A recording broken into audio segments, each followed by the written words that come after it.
Welcome back, everyone. This is Desiree DJ DMC. We're coming at you live out of the KSSU studio here at University Union. I'm Desiree DJ DMC here with my guest, Nalina Collins, just before the break in the beautiful song, Who Can Hear Outward, who's listening, as well as here at the University Union Live. We were discussing generational trauma, relationships, mental health in marginalized communities, and how it is a topic that is not discussed often enough.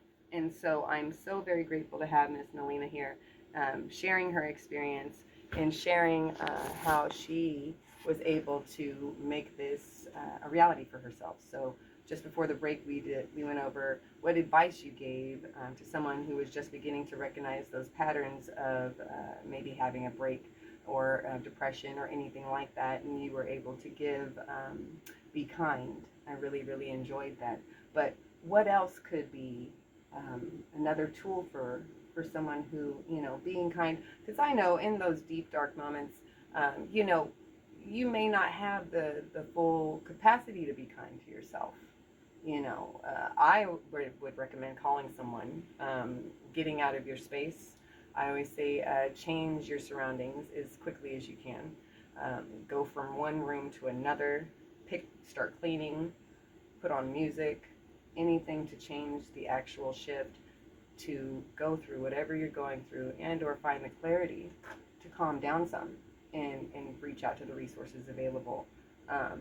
What are some of the things that, beyond being kind, of course?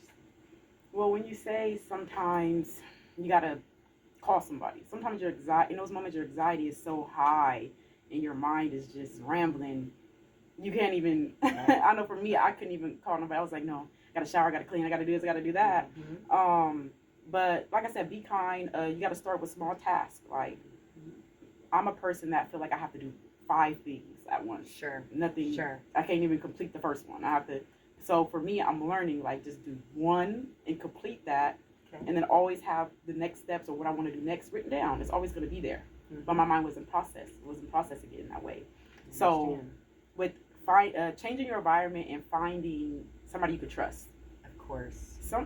Trust, it's not even your everyday homegirl or homeboy. It's not your partner. It's not your mom and your dad. Like, not all the time. They're your support overall, but like sometimes it is the doctor. Sometimes it is the medical professions.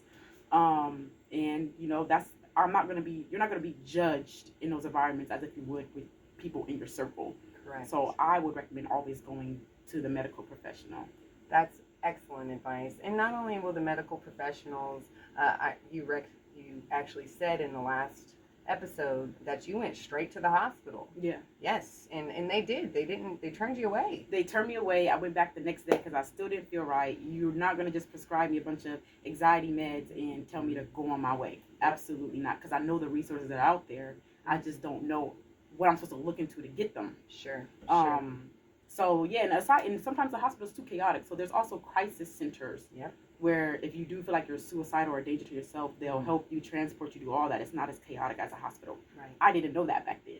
See, already learned things from the process in itself, and that's excellent advice. Thank you for sharing. How did you feel when they turned you away that time? I mean, don't get me wrong. I've had my fair share of experiences with hospitals not, taking your words seriously at, inception. Were you deterred at all, or were you? Because a lot of people would get deterred. I'm going to be really honest with you. They would probably walk away and not come back like you did. What drove you to come back through that door? I was so devastated. I was like, these people in this system. And I was just going in my mind. And, so I did leave. I was like, okay, maybe it is my anxiety. I almost let them trick me. Mm-hmm. But, I'm glad that I didn't even go get that anxiety medicine. Because maybe I wouldn't have got as far into my journey as I am now. Exactly. So, yes, I was very devastated. I was nervous. I was just emotional. I was everywhere. And it's an uncomfortable feeling that I just don't want to go back to. Right. And, well, again, kudos to the work that you've done on yourself, the work that you've ultimately, if you're a mother or a father, and the children around you do see, they soak it in. And so one of the things that I really appreciate about Ms. Nalina Collins here with us is just being so transparent on the topic in Awareness Month, we need to be more open about this. Here at the campus, we have generations. It's not just one, it is several. And so having the tools to reach out to a 24-hour hotline, star 988 for mental health and suicidal ideation, please.